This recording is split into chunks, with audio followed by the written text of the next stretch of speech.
ओम शांति। आज 21 मार्च 2024 की बाबा की साकार महावाक्य है। प्यारे बाबा बोले, मीठे बच्चे, अंतर्मुखी हो याद का अभ्यास करो। चेक करो कि आत्म अभिमानी और परमात्म अभिमानी कितना समय रहते हैं।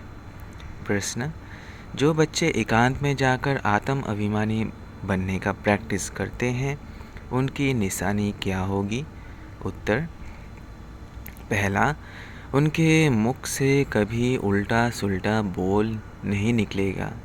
दूसरा, भाई भाई का आपस में बहुत लव होगा, सदा खीर खंड होकर रहेंगे। तीसरा, धारणा बहुत अच्छी होगी, उनसे कोई विकर्म नहीं होगा। चौथा, उनकी दृष्टि बहुत मीठी होगी, कभी देह अभिमान नहीं आएगा। पांचवा, कोई को भी दुख नहीं देंगे। ओम शांति। रूहानी बच्चों प्रति सिर्फ रूह कहेंगे तो फिर जीव निकल जाता है, इसलिए रूहानी बच्चों प्रति रूहानी बाप समझाते हैं, अपने को आत्मा समझना है। हम आत्माओं को बाप से यह नॉलेज मिलती है। बच्चों को देही अभिमानी हो रहना है। बाप आए ही है बच्चों को ले जाने के लिए। भले सतयुग में तुम आत्म अभिमानी बनते हो, परंतु परमात्म अभिमानी नहीं। यहाँ तुम आत्म अभिमानी भी बनते हो तो परमात्म अभिमानी भी, अर्थात हम बाप की संतान हैं। यहाँ और वहाँ में बहुत फ़र्क है। यहाँ है पढ़ाई, वहाँ पढ़ने की बात नहीं। यहाँ हर एक अपने को आत्मा समझता है और बाबा हमको पढ़ाते हैं। इस निश्चय में रहकर सुनेंगे तो धारणा बहुत अच्छी होगी, आत्म अभिमानी बनते जाएंगे। इस अवस्था में टिकने की मंजिल बहुत बड़ी है। सुनने में बहुत सहज लगता है। बच्चों को यही अनुभव सुनाना है कि हम कैसे अपने को आत्मा और दूसरे को भी आत्मा समझ बात करते हैं। बाप कहते हैं, मैं भल इस शरीर में हूँ, परंतु मेरी यह असूल की प्रैक्टिस है। मैं बच्चों को आत्मा ही समझता हूँ, आत्मा को पढ़ाता हूँ। भक्ति मार्ग में भी आत्मा पाठ बजाती आई है। पाठ बजाते बजाते पतित बनी है। अब फिर आत्मा को पवित्र बनना है। सो जब तक बाप को परमात्मा समझकर याद नहीं करेंगे तो पवित्र कैसे बनेंगे? इस पर बच्चों को बहुत अंतर्मुखी हो याद का अभ्यास करना है। नॉलेज सहज है, बाकी यह निश्चय पक्का रहे कि हम आत्मा पढ़ते हैं, बाबा हमको पढ़ाते हैं, तो धारणा भी होगी और कोई विकर्म नहीं होगा। ऐसे नहीं, इस समय हमसे कोई विकर्म नहीं होता है। विकर्माजित तो अंत में बनेंगे। भाई भाई की दृष्टि बहुत मीठी रहती है, इसमें कभी देह अभिमान नहीं आएगा। बच्चे समझते हैं बाप की नॉलेज बड़ी डीप है। अगर ऊंचते ऊंच बनना है तो यह प्रैक्टिस अच्छी रीति करनी पड़े, इस पर गौर करना पड़े। अंतर्मुखी होने के लिए एकांत भी चाहिए। यहाँ जैसा एकांत घर में धंधे धोरी में तो मिल ना सके, यहाँ जैसा एकांत घर में धंधे धोरी में तो मिल ना सके। यहाँ तुम यह प्रैक्टिस बहुत अच्छी कर सकते हो। आत्मा को ही देखना पड़े, अपने को भी आत्मा समझना है। यह प्रैक्टिस यहाँ करने से आदत पड़ जाएगी। फिर अपना चार्ट भी रखना चाहिए। क्या रखना है? कहाँ तक आत्म अभिमानी बने हैं। आत्मा को ही हम सुनाते हैं, उनसे ही बातचीत करते हैं। यह प्रैक्टिस बहुत अच्छी चाहिए। बच्चे समझते होंगे यह बात तो ठीक है, देह अभिमान निकाल जाए और हम आत्म अभिमानी बन जाए, धारणा करते और कराते जाए। कोशिश कर अपने को आत्मा समझ बाप को याद करना। यह चार्ट बड़ा डीप है। बड़े बड़े महारथी भी समझते होंगे। बाबा जो दिन प्रतिदिन सब्जेक्ट देते हैं विचार सागर मंथन करने के लिए, यह तो बहुत बड़ी पॉइंट्स है। फिर कभी भी मुख से कोई उल्टा सुल्टा अक्षर नहीं निकलेगा। भाइयों भाइयों का आपस में बहुत लव हो जाएगा। हम सब ईश्वर की संतान हैं। बाप की महिमा को तो जानते ही हो। श्री कृष्ण की महिमा अलग, उनको कहते हैं सर्वगुण संपन्न। परंतु श्री कृष्ण के पास गुण कहाँ से आए? भल उनकी महिमा अलग है, परंतु सर्वगुण संपन्न बना तो ज्ञान सागर बाप से ही है ना। तो अपनी जांच बहुत रखनी है। कदम कदम पर पूरा पोतामेल निकालना है। व्यापारी लोग सारे दिन की मुरादी रात को संभालते हैं। तुम्हारा भी व्यापार है ना। रात्रि को जांच करनी है कि हमने सबको भाई भाई समझकर बात की, कोई को भी दुख तो नहीं दिया। क्योंकि तुम जानते हो हम सब भाई क्षीर सागर की तरफ जा रहे हैं। यह है विषय सागर। तुम अभी न रावण राज्य में हो न राम राज्य में हो, तुम बीच में हो। तो अपने को आत्मा समझ बाप को याद करना है। देखना है कहाँ तक हमारी वह भाई भाई के दृष्टि की अवस्था रही। हम सब आत्माएं आपस में भाई भाई हैं। हम इस शरीर से पाठ बजाते हैं। आत्मा अविनाशी है, शरीर विनाशी है। हमने 84 जन्मों का पाठ बजाया है। अब बाप आए हैं, कहते हैं माम एकम याद करो, अपने को आत्मा समझो। आत्मा समझने से भाई भाई हो जाते हैं। यह बाप ही समझाते हैं। बाप के सिवाय और कोई का पाठ ही नहीं, प्रेरणा आदि की बात नहीं। जैसे टीचर बैठ समझाते हैं, वैसे बाप बच्चों को समझाते हैं। यह विचार करने की बात है। इसमें समय भी देना पड़ता है। बाप ने धंधा आदि करने के लिए तो कह दिया, लेकिन याद की यात्रा भी ज़रूरी है। उसके लिए भी टाइम निकलना चाहिए। सर्विस भी सबकी भिन्न भिन्न है। कोई बहुत टाइम निकाल सकते हैं। मैगज़ीन में भी युक्ति से लिखना है कि यहाँ ऐसे बाप को याद करना होता है, एक दो को भाई भाई समझना होता है। बाप आकर सभी आत्माओं को पढ़ाते हैं। आत्मा में देवी गुण के संस्कार अभी भरने हैं। मनुष्य पूछते हैं भारत का प्राचीन योग क्या है? तुम समझा सकते हो, परंतु तुम अभी बहुत थोड़े हो। तुम्हारा नाम निकला नहीं है। ईश्वर योग सिखलाते हैं। जरूर उनके बच्चे भी होंगे, वह भी जानते होंगे। यह किसको भी पता नहीं है। निराकार बाप कैसे आकर पढ़ाते हैं, वह खुद ही समझाते हैं। मैं कल्प कल्प संगम युग पर आकर खुद बताता हूँ कि मैं ऐसे आता हूँ, किसके तन में आता हूँ। इसमें मूझने की बात नहीं। यह बना बनाया ड्रामा है। एक में ही आता हूँ।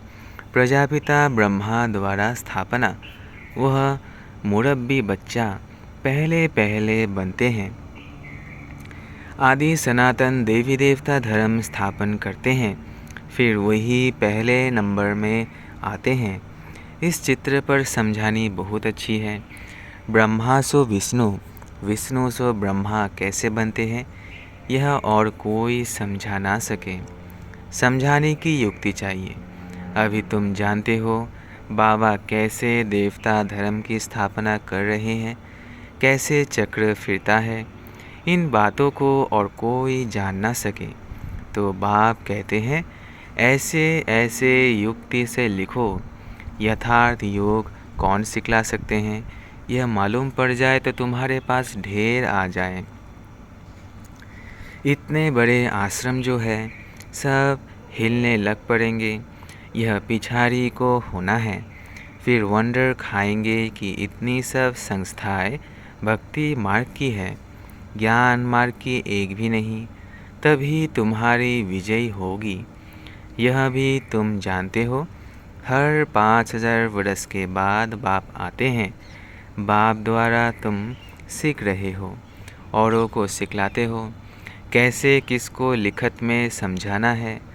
यह सब कल्प कल्प युक्तियाँ निकलती हैं, जो बहुतों को पता पड़ जाता है। सिवाय बाप के एक धर्म की स्थापना कोई कर नहीं सकता। तुम जानते हो, उस तरफ है रावण, इस तरफ है राम। रावण पर तुम जीत पाते हो। वह सब है रावण संप्रदाय। तुम ईश्वरीय संप्रदाय बहुत थोड़े हो। भक्ति का कितना शो है। जहाँ जहाँ पानी है वहाँ मेला लगता है। कितना खर्चा करते हैं, कितने डूबते मरते हैं। यहाँ तो ऐसी बात नहीं। फिर भी बाप कहते हैं, आश्चर्यवत मेरे को पहचानती, सुनती, सुनावंती, पवित्र रहती। फिर भी ओहो माया तेरे द्वारा हार खवानती। कल्प कल्प ऐसे होता है, हार खवानती भी होते हैं। माया के साथ युद्ध है, माया का भी प्रभाव है।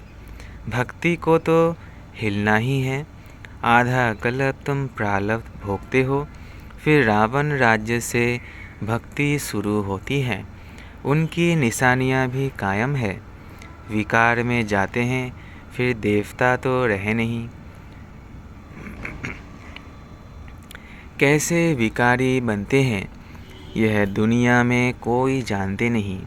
शास्त्रों में लिख दिया है, वाम मार्ग में गए, कब गए यह नहीं समझते हैं। यह सब बातें अच्छी रीति समझने और समझाने की है। यह भी तब समझे जब निश्चय बुद्धि हो। उनकी कशिश होगी, कहेंगे ऐसे बात से हमको मिलाओ। परंतु पहले देखो, घर जाने के बाद वह नशा रहता है। निश्चय बुद्धि रहते हैं, भल याद सतावे, चिट्ठी लिखते रहें। आप हमारे सच्चे बाबा हो। आपसे ऊंचा वर्षा मिलता है। आपसे मिलने बिगर हम रह नहीं सकते। सगाई के बाद मिलना होता है, सगाई के बाद तरफते हैं। तुम समझते हो हमारा बेहद का बाप, टीचर, साजन आदि सब कुछ है। और सबसे दुख मिला, उनकी एवज में बाप सुख देते हैं। वहाँ भी सब सुख देते हैं। इस समय तुम सुख के संबंध में बंध रहे हो। यह पुरुषोत्तम बनने का पुरुषोत्तम युग है। मूल बात है, अपने को आत्मा समझना है, बाप को प्यार से याद करना है। याद से खुशी का पारा चढ़ेगा। हमने सबसे जास्ती भक्ति की है, धक्के बहुत खाए। अब बाप आया है वापस ले जाने, तो ज़रूर पवित्र बनना है। देवी गुण धारण करने हैं, पोता मेल रखना है। सारे दिन में कितने को बाप का परिचय दिया। बाप का परिचय देने बिगर सुख नहीं आता, तड़पन लग जाती है। यज्ञ में बहुत विघ्न भी पड़ते हैं, मारे खाते हैं। और कोई सत्संग नहीं जहाँ पवित्रता की बात हो। यहाँ तुम पवित्र बनते हो तो असुर लोग विघ्न डालते हैं। पावन बनकर घर जाना है। संस्कार आत्मा ले जाती है। कहते हैं युद्ध के मैदान में मरेंगे तो स्वर्ग में जाएंगे। इसलिए खुशी से लड़ाई में जाते हैं। तुम्हारे पास कमांडर, मेजर, सिपाही आदि कहाँ कहाँ से आते हैं। स्वर्ग में कैसे जाएंगे। लड़ाई के मैदान में मित्र संबंधी याद आते हैं। अब बाप समझाते हैं, सबको वापस जाना है। अपने को आत्मा समझो, भाई भाई समझो। बाप को याद करो। जो जितना पुरुषार्थ करेंगे उतना ऊंच पद पाएंगे। वो लोग कहते हैं हम भाई भाई हैं, परंतु अर्थ नहीं जानते, बाप को ही नहीं जानते। लोग समझते हैं हम निष्काम सेवा करते हैं, हमको फल की इच्छा नहीं, परंतु फल तो ज़रूर मिलना है। निष्काम सेवा से एक बाप ही करते हैं। निष्काम सेवा तो एक बाप ही करते हैं। बच्चे जानते हैं बाप की कितनी ग्लानि की है, देवताओं की भी ग्लानि की है। अब देवताएं किसी की हिंसा तो कर नहीं सकते, यहाँ तो तुम डबल अहिंसक बनते हो। ना काम कटारी चलाना, ना क्रोध करना। क्रोध भी बड़ा विकार है। कहते हैं बच्चों पर बहुत क्रोध किया। बाप समझाते हैं थप्पड़ आदि कभी नहीं मारना। वह भी भाई है, उनमें भी आत्मा है। आत्मा छोटी बड़ी नहीं होती है। यह बच्चा नहीं, परंतु तुम्हारा छोटा भाई है। आत्मा समझना है, छोटे भाई को मारना नहीं चाहिए। इसलिए श्री कृष्ण के लिए दिखाते हैं ओखरी से बांधा। वास्तव में ऐसी बातें हैं नहीं, यह भिन्न भिन्न शिक्षाएं हैं। बाकी श्री कृष्ण को क्या परवाह पड़ी है मक्खन की। वह महिमा भी करते हैं उल्टी चोरी की। वह महिमा भी करते हैं उल्टी चोरी की।